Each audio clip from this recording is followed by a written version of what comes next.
बिस्मिल्लाहिर्रहमानिर्रहीम। अस्सलाम वालेकुम नाज़रीन, आप यूट्यूब चैनल देख रहे हैं। मैं इमरान खान हूँ। क्विकली मैं आपको बता देता हूँ अब तक की जो अहम खबरें हैं। नंबर एक तो ये कि सुप्रीम कोर्ट ऑफ पाकिस्तान में जो मखसूस नशस्तों का केस चल रहा है वो बज़ाहिर दिखाई दे रहा है कि जजेस का कोई मूड नहीं है कि ये इंसाफ के मुताबिक उन पोलिटिकल पार्टीज़ को दी जाएँ या पाकिस्तान तरीके इंसाफ को ख़ास तौर पर दी जाएँ जिनका हक बनता है। यानी तरीके इंसाफ को लोगों ने वोट डाला था, उन्हीं की मखसूस नशस्तें हैं, लेकिन माले गनीमत की तरह ये उन जमातों में बांट दी गई जिन्हें लोगों ने मुस्तरद किया था। और अभी भी ऐसा लगता है कि अदलिया बज़िद्द है कि यही करना है। हालांकि एक फैसला आया था सुप्रीम कोर्ट ऑफ पाकिस्तान के फुल कोर्ट का आया था, 1 साल गुजरने के बावजूद उसके ऊपर अमल दरामद नहीं किया गया। इलेक्शन कमीशन से किसी ने जवाब नहीं मांगा। इस केस में एक बड़ा दिलचस्प मरहला तब आया जब जस्टिस मुसर्रत हलाली साहिबा ने एक सवाल पूछ लिया कि जी हमने तो सिर्फ बल्ले का निशान वापस लिया था। यानी सुप्रीम कोर्ट ऑफ पाकिस्तान में 13 जनवरी 2024 को जो कुछ हुआ उसमें तो सिर्फ बल्ले का निशान वापस लिया गया था। ये ऑर्डर में कहां लिखा है कि पार्टी खत्म हो गई? पार्टी तो आपकी थी। तो इस पे जनाब सलमान अकरम राजा साहब ने जरा तसल्ली करवाई और क्लियर करके बताया कि जो मखसूस नशस्तों की हमने लिस्टें दी थी 22 दिसंबर को, क्योंकि 24 दिसंबर गालिबन आखिरी दिन था, तो हमें मखसूस नशस्तों के लिए हमारी लिस्टें वापस कर दी गई। और उसकी वजह यह बताई गई कि those list were return on the ground that PTI is not a political party that can be recognized by the election commission of Pakistan.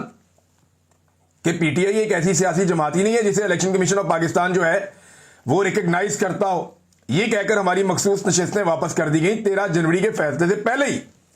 तो इलेक्शन कमीशन ऑफ पाकिस्तान ने जैसी डकैती डाली थी 13 जनवरी को, बल्ले का निशान छीनने के फैसले ने उसके ऊपर मोहर सख्त कर दी।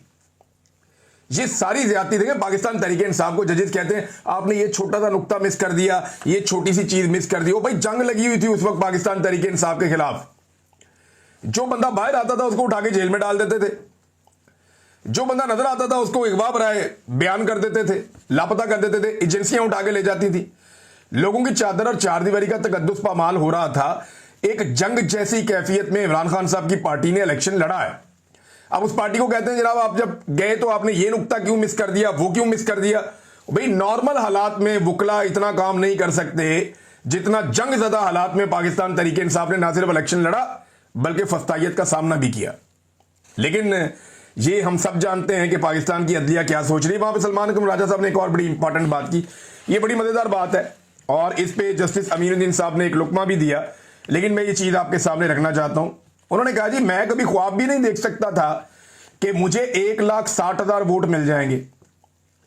तो इस पे जस्टिस अमीनुद्दीन साहब जो आईनी बेंच के सरबराह हैं वो फरमाते हैं कि जी वो तो आपकी इनफरादी कोशिश थी।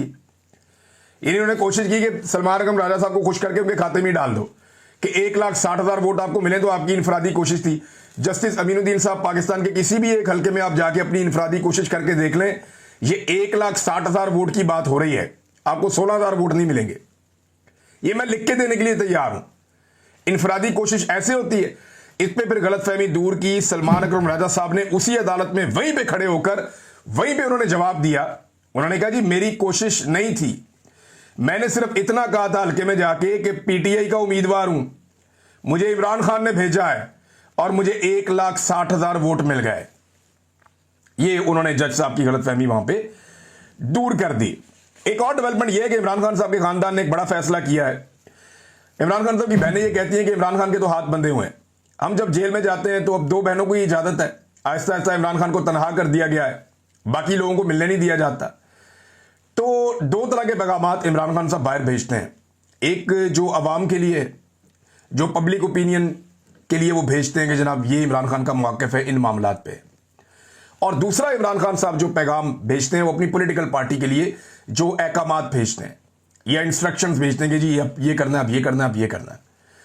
तो उनके खानदान ने कहा जी कि हम पॉलिटिकल पार्टी को अहकामात पहुंचा देते थे और जो इमरान खान साहब अनाउंस करने के लिए कहते थे वो हम कह देते थे। लेकिन हमारी गलती ये हुई कि हमने फीडबैक नहीं लिया, हमने फॉलो अप नहीं किया कि इमरान खान साहब ने जो अहकामात बताए हैं सियासी जमात के रहनुमाओं के लिए उन पर अमल दरामद हो रहा है या नहीं हो रहा। अब हम फॉलो अप लेंगे। यानी इमरान खान पिछले 2 महीने से 5 बंदों को बुला रहे हैं जेल में, ये बंदे जेल के दरवाजे तक नहीं गए। इन्होंने इतनी तकलीफ नहीं की कि ये खैबर पख्तूनख्वा से उठे और उठकर जेल के दरवाजे पे जाके कोई कोशिश ही कर लें, थोड़ा जोर ही लगा लें कि जनाब हम आए अपने लीडर को मिलने के लिए, हमें मिलवा दो। इन्होंने ये भी नहीं किया। और जब ये सारा कुछ नहीं किया तो इमरान खान की बहनों को लगता है कि उन्हें फॉलो अप करना चाहिए था। जो फॉलो अप उन्होंने नहीं किया वो ये कहते हैं कि जी आइंदा हम फॉलो अप करेंगे। इमरान खान साहब के हवाले से नैब प्रोसिक्यूटर ने, यानी उनका जमानत वाला केस लगा हुआ था ना, अब वो सजा मुअत्तली चाहते हैं, जमानत चाहते हैं, अपील के अंदर जाना चाहते हैं हाई कोर्ट में, जो फैसले इमरान खान साहब के खिलाफ दिए गए हैं उनके बारे में। तो इसमें सलमान सफदर साहब ये कह रहे थे कि जब सजा सुनानी होती है तो दिन रात केसेस चलाते हैं, और जिस वक्त हम अपील के लिए आते हैं तब हमारे केस लगने नहीं देते, हमारी तारीखें नहीं लगनी। आज नैब का प्रोसिक्यूटर आता है और वो आकर क्या कहता है, वो आकर कहता है जनाब कि मुझे 4 हफ्ते का मजीद टाइम दे दे, मैं इस केस की तैयारी करके आऊं। अंदाजा करें आप। और अभी तक अदालत ने कोई तारीख नहीं दी, किसी को कुछ पता नहीं। तो इमरान खान के केसेस जो है वो लटकाए जा रहे हैं बार बार। इसमें अलीमा खान साहिबा ने एक स्टेटमेंट और दिया, और ये अली अमीन गंडापुर साहब को अलीमा खान साहिबा का मशवरा था। अलीमा खान साहिबा ने क्या कहा जरा ये आप सुन लें, आपको आइडिया हो जाएगा। कल अली अमीन गंडापुर साहब से सवाल हुआ यहाँ सुप्रीम कोर्ट में, तो वो कहते हैं कि जाके बहन से पूछ लें इमरान खान माइनस के हवाले से। कहते हैं मैं उनको जवाबदार नहीं हूँ, मैं तो खान से बात करूँ। लेकिन हम बिल्कुल चाहते हैं कि सारे जाके इमरान खान से बात करें। हम यही तो चाह रहे हैं हम यही चाहते हैं कि हम इनसे अपील यही कर रहे हैं कि देखिए पार्टी के लोग हैं, आप उनके उहदेदारान हैं, आपके पास पावर है, आप चीफ मिनिस्टर हैं, आप मिनिस्टर्स हैं, आप सारे जाएं और जाके बाहर, अगर अडयाला के बाहर बैठे सारी दुनिया देखेगी तो सही ना। आप लोग, कौन नहीं समझता कि अगर मीडिया के सामने आप लोग सामने खड़े हो और सारे वहां पे लोग बैठे हो, इंटरनेशनल न्यूज बनती है। इंटरनेशनल न्यूज बनेगी कि नहीं बनेगी जब आपके सारे एक पूरी पार्टी वहां जाकर बैठ जाए इमरान खान को आइसोलेशन से निकालने के लिए। तो अगर ये एफर्ट करेंगे तो कैसे नहीं हो सकता कि इमरान खान से ना मुलाकात। यहाँ भी हमने अच्छा जी, ये अलीमा खान साहबा कह रही है कि ठीक है जी, इमरान खान को जवाब दें तो जाके उसको जवाब दें। वो तो आपको बुलाते हैं, आप उनको मिलने नहीं जाते। जैसे हम आते हैं, मार खाते हैं, यहाँ पे गिरफ्तार भी हो जाते हैं, तकलीफ भी बर्दाश्त करते हैं, वैसे आप भी बर्दाश्त करें और आकर सामना करें इन चीज़ों का। अब ये अलीमा खान साहबा ने कहा, और बात ठीक है, बात गलत नहीं है, लेकिन अली अमीन गंडापुर साहब एक बात के ऊपर बज़िद हैं और बार बार ये कह रहे हैं कि मैंने सिर्फ इमरान खान को जवाब देना, मैंने किसी और को जवाब नहीं देना। और साथ में वो ये भी कहते हैं कि मैंने इमरान खान के विजन के मुताबिक जो किया है वो किया है, और इमरान खान का विजन मुझे यही कहता है कि मैंने बजट पास करवाना था, मैंने करवा दिया। लेकिन इमरान खान ने जो अहकामात दिए जेल से बैठकर गुज़िश्ता 1 महीने में, पाकिस्तान तहरीक इंसाफ के एक रहनुमा ने मुझे एक लिस्ट भेजी है। ये बड़े अहम रहनुमा है पाकिस्तान तहरीक इंसाफ के, आजकल बड़े दुखी हैं। इन्होंने मुझे एक लिस्ट भेजी है, लिस्ट में आपको पढ़ के सुना देता हूं। 7 चीजें उन्होंने भेजी हैं, 8वीं चीज मेरे सामने पड़ी हुई है कि इमरान खान साहब ने जेल से क्या अहकामात दिए जिन पे अमल दरामद किया ही नहीं गया। और ये लगभग गुज़िश्ता 1-1.5 माह की बात है, इससे ज्यादा लंबी बात नहीं है। देखिए ना, इमरान खान ने तो जेल में ये भी कहा था कि आप 26 नवंबर के कत्लेआम के ऊपर जाकर ये चीजें करें, नहीं की गई। उन्होंने ये भी कहा था कि जो लापता हो गए हैं लोग, उनके बारे में डाटा लेकर आए, उनकी फैमिलीज को लेकर आए, नहीं लेकर आए। FIR दर्ज करवाएं, वो भी नहीं हुई। CCTV फुटेज के लिए काम करें, वो भी नहीं हुई। 26 नवंबर के कत्लेआम के ऊपर पूरा जोर लगाएं, किसी ने नहीं लगाया। अदालतों में जाकर पेश हों, कोई भी नहीं गया। तो इमरान खान ने तो बहुत बातें की थी जिनके ऊपर उन्होंने अमल दरामद नहीं किया। ये जबानी कलामी इमरान खान को जवाबदेह होने वाला मामला तो एक अजीबोगरीब भी लगता है, लेकिन इसमें देखें जो अहकामात इमरान खान साहब के नहीं माने गए वो मैं आपको बाद में बताता हूं। लेकिन इमरान खान साहब ने एक बड़ी क्लियर चीज कही थी और अपने पूरे सियासी करियर में वो ये कहते रहे कि ये जो सवाबदीदी फंड है इसके ऊपर इमरान खान साहब बहुत तनकीद करते थे। इमरान खान साहब हमेशा ये कहते थे कि सवाबदीदी फंड नहीं होना चाहिए। ये क्या चीज है कि आपकी मर्जी, आपने जितने मर्जी पैसे निकाले और खर्च कर दिए, आपसे कोई पूछने वाला ही नहीं है। तो बजट के अंदर सवाबदीदी फंड रख दिया जाता था वजीर आला के लिए, वजीर आजम के लिए कि जनाब ये पैसे आपके, जितने मर्जी खर्च करो, आपकी अपनी मर्जी है। अब इमरान खान साहब कहते थे इसको जीरो कर दें, सवाबदीदी फंड नहीं होना चाहिए। लेकिन अली अमीन गंडापुर साहब की हुकूमत ने जो खबरें इस वक्त सामने आ रही हैं मीडिया पे, उन खबरों के मुताबिक अपने सवाबदीदी फंड को 10 गुना कर दिया है। ये इमरान खान के विजन के मुताबिक इन्होंने बजट पास करवाया। वो कहते हैं ना, हमने इमरान खान के विजन के मुताबिक बजट पास किया है और इमरान खान की सोच को मैं सबसे अच्छा समझता हूं, ये गंडापुर साहब का दावा है। तो अब आप ये देखें ना कि इमरान खान, यानी हमें तो इमरान खान ने 100 मरतबा कहा है कि सवाबदीदी फंड नहीं होना चाहिए, मैं इसके खिलाफ हूं। लेकिन इमरान खान का वही वजीर आला जो क्लेम करता है कि मैं इमरान खान के विजन को मुझसे बेहतर कोई नहीं समझता, उसने अपना सवाबदीदी फंड मीडिया की खबरों के मुताबिक 10 गुना कर दिया है। यानी यहां पे कहां फर्क नहीं आपको नजर आ रहा। सादी चीज़ है। इसके बाद एक और है जो मुझे एक पाकिस्तान तरीके इंसाफ के रहनुमा ने चीज़ें भेजी और बड़े दुखी दिल के साथ भेजी। उन्होंने कहा कि इमरान खान साहब ने जेल से जो अहकाम दिए उन पर अमल दरामद नहीं हुआ। नंबर 1, अफगान मुहाजिरीन को जबरदस्ती निकालने के खिलाफ असेंबली में बहस शुरू करवाएं, नहीं हुई। बजट पेश करने से पहले मुझसे मिले, नहीं मिले। बजट पास करने से पहले मुझसे मिले, नहीं मिले। सलमान अकरम राजा सुप्रीम कोर्ट को खत लिखें, अभी तक तो नहीं हुआ। सुप्रीम कोर्ट में पटिशंस करें, अभी तक तो नहीं हुआ। ड्रोन हमलों के खिलाफ शदीद तरीन एहतजाज रिकॉर्ड करवाएं, अभी तक तो नहीं हुआ। ड्रोन हमले करने वालों के खिलाफ FIR दर्ज करवाएं, एक भी FIR नहीं हुई। ये इमरान खान साहब के वो अहकामात हैं जिनकी खिलाफ वर्जी हो रही है। अब उनकी फैमिली ये कहती है कि जी हम फॉलो अप किया करेंगे। इमरान खान तो मजबूर है, उसके हाथ बंधे हुए हैं, वो जेल के अंदर है, लिहाजा अब हम फॉलो अप किया करेंगे। इमरान खान साहब को भी जाकर बताया करेंगे कि फलां को हमने आपका फलां पैगाम दिया था और फलां उसके ऊपर ये नहीं कर रहा। अगर इमरान खान साहब की बहनों को मुलाकात की इजाजत मिलती रही तो, वरना इस पार्टी में इतने ताकतवर लोग मौजूद हैं कि जब चाहते हैं मुलाकातें रुकवा भी देते हैं। अब नाज़रीन, पाकिस्तान तरीके इंसाफ के वर्कर्स अरकान असम्बली से उलझते रहे।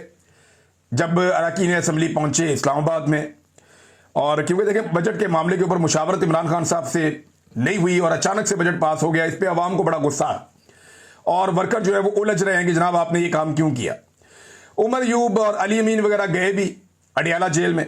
इन्होंने कोशिश की जनाब कि मुलाकात करें इमरान खान साहब। उन्होंने कहा जी हम पुरअमन लोग हैं, हम कोई और तो काम कर नहीं सकते, लड़ाई झगड़ा तो नहीं कर सकते, यहाँ पुरअमन बैठेंगे, जेल के वक्त तक के लिए हमें मिलने दिया गया तो ठीक है, नहीं मिलने दिया गया तो फिर वापस चले जाएंगे। अवामी जलसों में जाके बयान देते हैं कि एक नहीं 2 गोलियां ठोकेंगे। और यहाँ पे आके मैंने देखा कि बड़े अच्छे तरीके से उन्होंने, और अच्छा तरीका ही होना चाहिए, जमहूरी लोग अच्छे तरीके से ही करते हैं सारे काम। ये जो बड़के हैं और गोलियां मार देंगे और गोलियां चला देंगे और पहली गोली मैं खाऊंगा, ये चीजें जो हैं वो किसी और तरफ ले जाती हैं। फिर अवामी जो उमंगे हैं या अवामी उम्मीदें हैं वो आपसे बहुत बढ़ जाती हैं। फिर आप उतने बहादुर साबित नहीं होते तो फिर लोग आपके खिलाफ हो जाते हैं। जुनैद अकबर साहब मैदान में आ गए, थोड़ा देर से आए, लेकिन उनका स्टेटमेंट मैं आपको बता देता हूं। वो जनाब इस बात पे परेशान है कि उनके खिलाफ क्यों मीडिया में खबरें चल रही हैं। उन्होंने कहा जी मैंने कहा था कि मुझे नहीं पता कि खान साहब ने बजट के मुतालिक क्या कहा है और किस बुनियाद पर कहा है, इसलिए मैं किसी फैसले का हिस्सा नहीं बनता। खान साहब तक मेरी रसाई नहीं है। मैंने कहा जिन लोगों को खान साहब ने यह बात बताई है, इन लोगों को बजट पास करने से पहले उसी शिद्दत से बात करनी चाहिए थी ताकि बजट पास ना होता। रोला पड़ा हुआ था पूरे पाकिस्तान में, आप लोग सारे गायब थे जुनैद अकबर साहब उस वक्त, कि बजट पास करने के बाद सबको पता था कि कल बजट आ रहा है। पहले कहा गया कि बजट पेश ना हो, फिर कहा गया कि अच्छा हुआ पेश हो गया लेकिन इसे पास ना करें। अगर खान ने कहा नहीं होगा तो फिर चाहे हुकूमत जाती फिर भी नहीं होना चाहिए था। अब बड़ा सख्त रद्द-ए-अमल दिया जुनैद अकबर साहब ने, लेकिन जब बजट पास हो रहा था, पेश हो रहा था, उस वक्त जुनैद अकबर साहब का कोई रद्द-ए-अमल इस मामले में दिखाई नहीं दिया था। नाज़रीन, कुछ खबरें जो है वो इंटरनेशनल फ्रंट से अब आपके सामने रख देते हैं। इसमें डोनाल्ड ट्रंप के एक मुशीर हैं स्टीव, उन्होंने एक बड़ा दावा किया है। उनका दावा है कि अब आने वाले दिनों में कुछ ऐसे ममालिक इसराइल को तस्लीम करने जा रहे हैं जिनके बारे में दुनिया सोच भी नहीं सकती या कोई अंदाजा भी नहीं लगा सकता। लेकिन डोनाल्ड ट्रंप जहां पे भी जाते हैं, जिससे भी बात करते हैं, इसराइल के बारे में जरूर बात करते हैं। चाहे उन्होंने मिडिल ईस्ट का दौरा किया हो, चाहे उन्होंने लोगों से मुलाकातें की हो, तो हर जगह पे वो इसराइल के साथ एंगेजमेंट की बात जरूर करते हैं कि उसके साथ ताल्लुकात नॉर्मलाइज किए जाएं। डोनाल्ड ट्रंप के पिछले दौरे हुकूमत में कुछ ममालिक ने ताल्लुकात नॉर्मलाइज किए थे, बहरीन था, UAE था, बाकी मुल्क थे। अब वो ये चाहते हैं कि सऊदी अरब, UAE और बाकी ममालिक भी इसराइल को तस्लीम करें। पाकिस्तान के अंदर पहली मरतबा हम ये होता हुआ देख रहे हैं कि आप इसराइल के खिलाफ एहतजाज करने निकले तो आपको डंडे मारे जाते हैं, आपको गिरफ्तार कर दिया जाता है, हत्ता के छोटे बच्चों को और खवातीन को भी गिरफ्तार कर दिया जाता है। ये पाकिस्तान की सोच में, पॉलिसी में एक तब्दीली हम देख रहे हैं। जुबानी कलामी स्टेटमेंट आ जाते हैं, लेकिन इसके बावजूद लोगों को इसराइली मुजालिम के खिलाफ एहतजाज करने का हक पाकिस्तान में नहीं है, वो छीन लिया गया है। और कुछ लोगों को ये हक थोड़ी देर के लिए दिया जाता है और नूरा कुश्ती करके वापस ले लिया जाता है।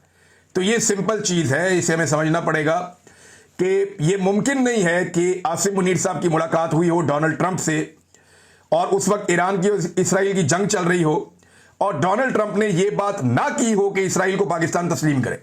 यह मुमकिन नहीं है। तो क्या पाकिस्तान के बारे में यह बात की जा रही है? बहस छिड़ी हुई है। मुझे नहीं लगता कि पाकिस्तानी अवाम इतने आराम से मानेगी। और दूसरी एक और बहस छिड़ी हुई है कि सऊदी अरब क्या तस्लीम कर सकता है। लेकिन 2 बैनर्स जो है ना वो बहुत ज्यादा सोशल मीडिया पे गर्दिश कर रहे हैं, बहुत बड़े बड़े होर्डिंग्स हैं। एक जो होर्डिंग है, बहुत बड़ा बोर्ड है, तस्वीरों वाला, वो लगा हुआ है तिल अबैब में, और एक लगा हुआ है तेहरान में। जो तेहरान में लगा हुआ है ना, उसके ऊपर इस्माइल हानिया की तस्वीर है, हसन नसरुल्लाह साहब की तस्वीर है, ईरानी साबिक सदर की तस्वीर है, उसके अंदर जो सनवार साहब की तस्वीर है। तो ये वो लोग हैं जो शोहदा हैं, जो शहीद हो गए, जिन्होंने अपनी जानें कुर्बान की हैं, और इसराइल ने जिनको शहीद किया। और ये बड़े लोग हैं, बड़े कमांडर हैं, और इनका ताल्लुक जो है वो ईरान से या फलस्तीनी तहरीक के साथ है। ये वो लोग हैं। दूसरी तरफ जो तेहरान के अलावा तिल अबैब में बोर्ड लगा है, ये भी बहुत बड़ा बोर्ड है, और इस बोर्ड के ऊपर जो तस्वीर है, अगर वो आप देखें तो एक डिफरेंट पिक्चर आपके सामने आती है। इसमें जनाब नेतन्याहू की है, डोनाल्ड ट्रंप की है, और जुलानी की है, मोहम्मद बिन सलमान की है, और दीगर कुछ और जो अरब हुक्मरान हैं उनकी तस्वीर हैं। तो यहां पे मुसलमान मुल्कों समेत यूएई के हुक्मरान हैं उनकी है। तो यहां मुसलमान मुल्कों समेत जो तस्वीर लगाई गई है, उसमें डोनाल्ड ट्रंप को और नेतन्याहू को और बाकी अपने हमायतियों को शामिल किया गया है। हैरत की बात यह है कि इसमें जो मगरबी ममालिक सपोर्ट करते हैं इसराइल को, उनकी तस्वीर नहीं है। इसके अंदर नरेंद्र मोदी की भी तस्वीर नहीं है। तो ये तस्वीर जो है वो पिक्चर को बहुत क्लियर कर रही है, और डोनाल्ड ट्रंप के मुशीर की तरफ से ये दावा कि आने वाले वक्त में कुछ और ममालिक, इससे कुछ ममालिक में तशवीश भी हो रही है कि कौन कौन से मुल्क हैं, और ये बहस भी शुरू हो गई है कि इसराइल को तस्लीम करने जाएंगे तो कौन कौन से मुल्क हैं जो इसराइल को तस्लीम कर सकते हैं। अभी इसके बारे में कुछ पता नहीं है। बहरहाल आयतुल्लाह खामनई ने एक स्टेटमेंट दिया है, और उनका स्टेटमेंट अब जंगबंदी के बाद सामने आ गया। एक तो उन्होंने जंग जीतने पे उन्होंने कहा जी कौम को मुबारकबाद। दूसरा उन्होंने कहा कि अमेरिका और इसराइल ने जो जौहरी तनसीबात के ऊपर हमले किए हैं उसमें उन्हें कोई खातिर खा कामयाबी हासिल नहीं हुई है। ये दावा सामने आया आयतुल्लाह खामनई की जानिब से। ये एक बड़ा दावा है इस वक्त। और इसके अलावा एक डेवलपमेंट और है, वो बड़ी इंटरेस्टिंग है, वो इंडिया के लिए है। नाज़रीन, आप सबने नाम सुना होगा शायद, शंघाई ताउन तंजीम, SCO, यानी शंघाई कोऑपरेशन ऑर्गेनाइजेशन, ये SCO है। और ये जो शंघाई ताउन तंजीम है, इसका इजलास हुआ चीन के अंदर। ये एक बड़ी तगड़ी तंजीम है, इसके अंदर बहुत सारे ममालिक हैं, और ये हमारे रीजन के ममालिक हैं, सेंट्रल एशिया के ममालिक हैं, चीन है, इसके अंदर भारत है, पाकिस्तान है। तो दुनिया की आबादी का एक बड़ा हिस्सा जो है वो इस तंजीम का हिस्सा है, और हत्ता कि जो दुनिया की इकॉनमी है उसका भी एक बड़ा हिस्सा जो है वो इस तंजीम का हिस्सा है, पॉपुलेशन का एक बड़ा हिस्सा है, और रकबे का भी एक बहुत बड़ा हिस्सा है। तो अब मामला यह है कि यह तंजीम का इजलास होता है चाइना में। भारत ने पूरी कोशिश की कि किसी तरह से पहलगाम इंसिडेंट को इसके एलामिये के अंदर शामिल करवा दिया जाए। राजनाथ ने, उनकी टीम ने पूरा जोर लगाया, लेकिन यह हो नहीं पाया। तो फिर गुस्से में आकर राजनाथ सिंह ने इसके एलामिये के ऊपर दस्तखत नहीं किए। ये पाकिस्तान की एक बहुत बड़ी कामयाबी है, इंडिया की एक बहुत बड़ी शिकस्त है कि जो खित्ते के ममालिक हैं या इतनी इंपॉर्टेंट एक तंजीम है शंघाई ताउन तंजीम, वो ये समझती है कि ये जो पहलगाम वाला इंसिडेंट है ये कोई ऐसा इंसिडेंट नहीं है कि इसको उठाकर इस एलामिये में डाल दिया जाए। ईरान के ऊपर बात हुई है, मिडल ईस्ट के ऊपर बात हुई है, बहुत सारे और इश्यूज हैं उनके ऊपर बात हुई है, लेकिन पहलगाम वाला इंसिडेंट, उससे बड़ा इंसिडेंट तो पाकिस्तान में जाफर एक्सप्रेस के ऊपर अटैक हो गया था। तो पाकिस्तान कहे कि जाफर एक्सप्रेस को भी डाल दो, पाकिस्तान में और मल्टीपल अटैक्स हुए हैं वो भी उठा के डाल दें। तो एक मुल्क के अंदर एक इंसिडेंट हुआ दहशतगर्दी का, उसको उठा करके पूरी रीजन के जो है सिक्योरिटी खतरे में डाल दी भारत ने, और हमला कर दिया पाकिस्तान के ऊपर। 2 एटमी ममालिक आमने सामने आ गए जंग के लिए। तो ये बड़ा अफसोसनाक था। तो भारत को इसमें शिकस्त हुई है। तो फिर राजनाथ सिंह ने गुस्से में आके कहा जी ऐसी दस्तखत ही नहीं करते। राजनाथ सिंह ने इस पे दस्तखत करने से इनकार कर दिया। भारतीय मीडिया बाकी कहानियां अपनी सुना रहा है। रियलिटी ये है कि ये खारजी महाज के ऊपर भारत को एक बड़ी शिकस्त है। अब तक के लिए इतना ही। अपना ख्याल रखिएगा, अपने चैनल का भी। अल्लाह हाफिज।